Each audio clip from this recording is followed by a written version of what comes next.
بسم الله والصلاة والسلام على رسول الله عليه الصلاة والسلام. النهاردة ان شاء الله معاكم في فيديو جديد، وهو طريقة عمل القراميط في صينية كده زي ما انتم شايفين اهي.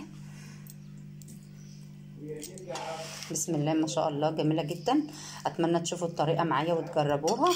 وقبل ما ندخل في الفيديو ان شاء الله كده نسمي الله ونصلي على رسولنا الكريم عليه الصلاة والسلام، وندخل نشوف عملنا السمك الجميل ده ازاي. تابعوا الفيديو، ولو عجبكم الفيديو ما تنسونيش من اللايك والاشتراك في القناة.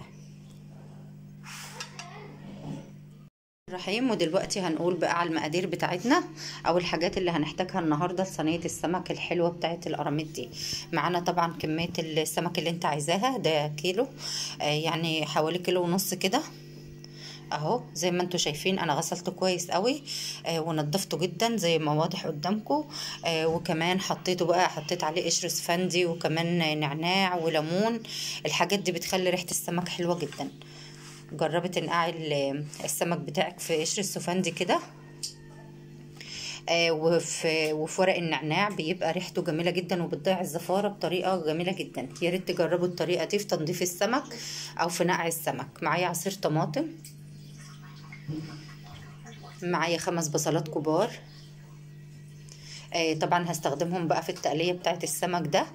معايا كمان البهارات بتاعتي، شويه كمون على شويه كزبره على معلقه فلفل صغيره على معلقه كمون طبعا ناعمه. الكمون ده انا هضيفه في الاخر خالص علشان ما يمررش التقليه بتاعتي باذن الله. زي ما انتم شايفين واضح قدامكم المقادير اهي. ادي السمك، وكمان معانا عصير طماطم، بصل، والبهارات بتاعت السمك. انا هفرم البصل ده دلوقتي، هعمله كده بالمبشره واحطه على النار ونشوف هيبقى شكله عامل ازاي. زي ما قلت لكم بقى انا هفرم البصله زي ما قلت لكم كده، وانا فرمتها اهو. طبعا انا ما بكترش زيت خالص، احنا عارفين ان الزيت غالي. وزي ما انتم شايفين كده انا بحط البصله اللي انا شفتهم معايا ال5 بصلات دول، فرمتهم فرمه حلوه. وبعد كده نزلت بشويه زيت صغيرين مش كتير اهو زي ما انتم شايفين كده. يعني تقريبا البصله بتلزق مني في الصينيه، بس كده احسن يعني عشان ما يبقاش السمك فيه زيت كتير ولا حاجه اهو. لحد ما لونها معايا يبقى زي ما انتم شايفين كده.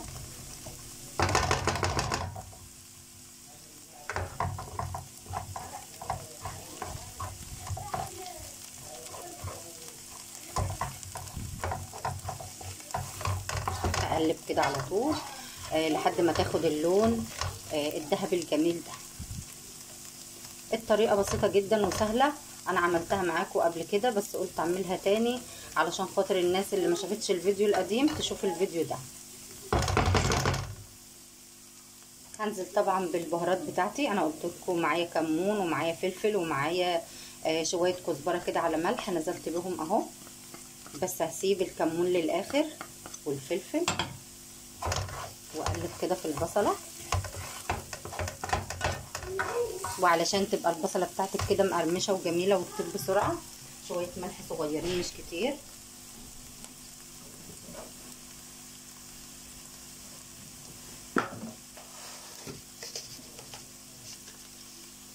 زي ما انتم شايفين اهو، واقلب. شايفين لونها بدأ معانا يلون بسرعه جدا اهو.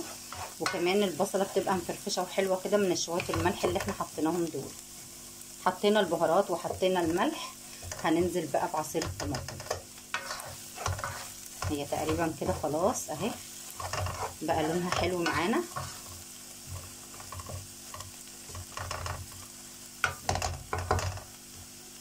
خلاص انا هجيب بقى عصير الطماطم وانزل بيه على البصله بتاعتي الجميله دي.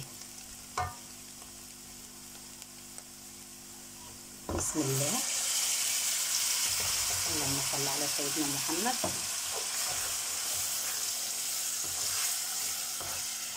وبس كده زي ما انتم شايفين كده التقليه بتاعتي جميله جدا اهي، مع عصير الطماطم بقى الحلو ده مع البصله بنعمل احلى تقليه.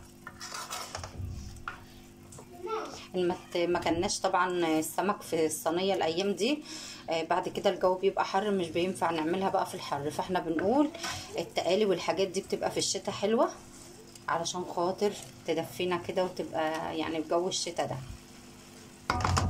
كده خلاص السمك بتاعي او التقليه بتاعتي خلاص جميله جدا كده.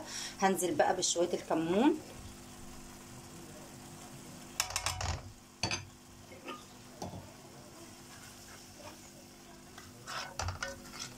زي العسل اهي، مش محتاجه اي حاجه.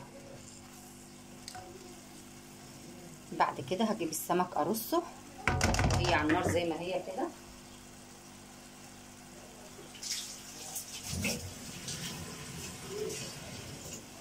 طبعا الريحه طالعه زي العسل زي ما قلت لكم اهي.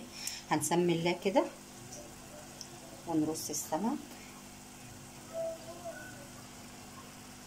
بسم الله الرحمن الرحيم. ما شاء الله ولا قوه الا بالله. مغسول كويس قوي زي ما انتم شايفين. القراميط بالذات بتعوز غسيل جامد جدا لحد ما بتبقاش بقى فيها ريم وكده. بنحاول ننضف بقى ونحط قشر اسفندي ونعناع ومش عارفه ايه علشان خاطر ريحتها تبقى حلوه معانا، لحد ما بتبقى معانا بالشكل الجميل ده. الصينيه بتاعتنا على قد السمك بتاعنا.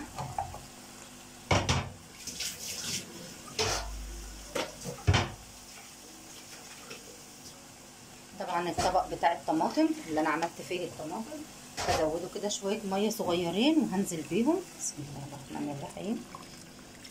بس كده هاخدها بقى ادخلها الفرن، ولما تطلع من الفرن هنشوفها مع بعض شكلها يبقى عامل ازاي. اسهل طريقه وحاجه جميله جدا يعني. حاولوا بقى الطريقه بسهلها لكم خالص علشان خاطر اللي ما بيعرفش يعمل الحاجات دي من بناتنا يعرف يعملها ان شاء الله.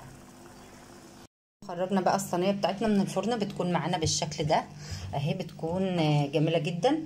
انا حطيت منها كده في الطبق عشان اوريكم شكلها عامل ازاي، وشايفين طيبه جدا. بسم الله ما شاء الله اهي، ما شاء الله ولا قوه الا بالله زي العسل. اتمنى تجربوا الطريقه، سهله جدا ما فيهاش اي صعوبه. وكمان عملنا رز ابيض سخن كده وجميل. اتمنى تشوفوا الفيديو ان شاء الله ويعجبكم، ولو عجبكم الفيديو ما تنسونيش من اللايك والاشتراك في القناه، واسيبكم في امان الله.